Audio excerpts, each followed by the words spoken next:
સંવત 1878ના ફાગણ સુદ એકાદશીનો પવિત્ર દિવસ હતો.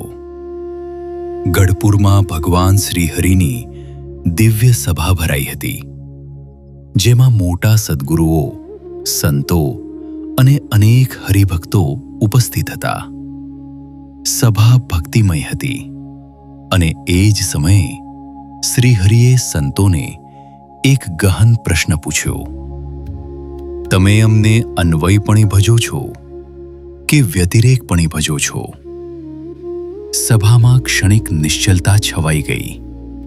ત્યારે બ્રહ્માનંદ સ્વામીએ નમ્રતાથી હાથ જોડીને ઉત્તર આપ્યો, હે મહારાજ, અમે તો આપને વ્યતિરેકપણે ભજીએ છીએ.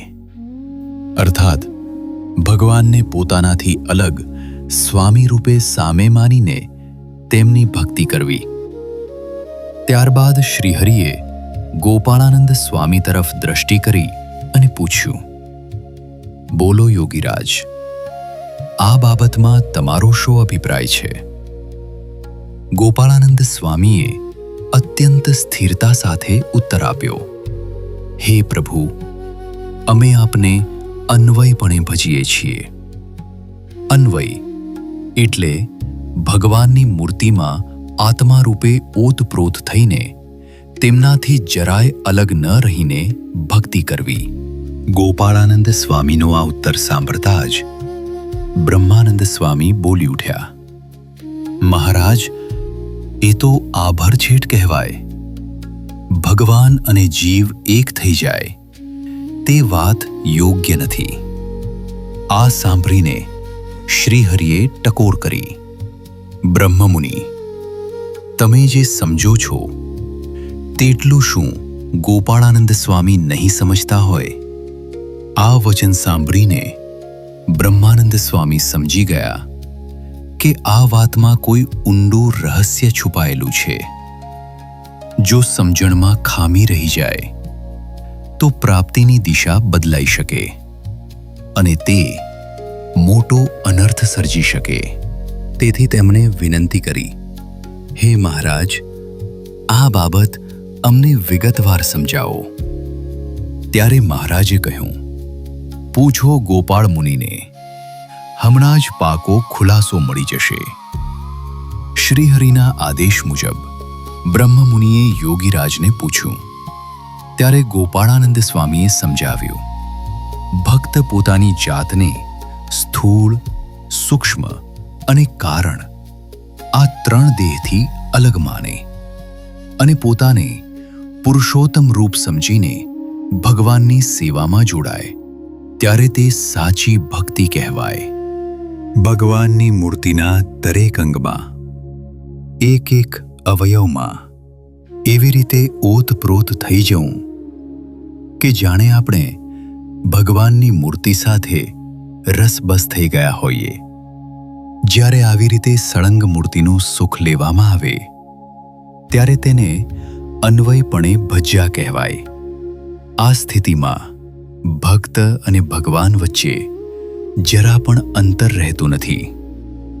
પરંતુ અહીં એક અગત્યની વાત એ છે, ભલે ભક્ત ભગવાન સાથે એકમેક થઈ જાય, તેમ છતાં પરમ સુખ માટે સ્વામી અને દાસભાવ સદાય કાયમ રહે છે. આવી ભક્તિમાં જીવનો અહંકાર, હુંપણું સંપૂર્ણપણે ઓગળી જાય છે અને માત્ર ભગવાનની દિવ્ય મૂર્તિ જ બાકી રહે છે. સ્વામીએ ભારપૂર્વક કહ્યું, ભગવાનને ભજવાની આ રીત સૌથી શ્રેષ્ઠ અને સાચામાં સાચી છે. પછી તેમણે બ્રહ્માનંદ સ્વામીને ઉદ્દેશીને કહ્યું, તમે અત્યાર સુધી પ્રભુને સખાભાવે ભજ્યા છો, જે ઉત્તમ છે. પરંતુ જો હવે તમે દાસભાવ સ્વીકારી લેશો તો ભક્તિમાં તમને અપાર સુખની પ્રાપ્તિ થશે. આ રહસ્ય સમજાતા જ બ્રહ્માનંદ સ્વામી અતિ આનંદિત થઈ ઉઠ્યા.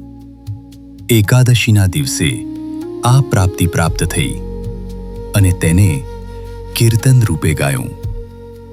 સુફળ ફળી હું તો હરિને મળી, આજ એકાદશી સુફળ ફળી, રસબસ હોઈ રહી રસિયા સંગ, જ્યું મીસરી પયમાહી ભળી.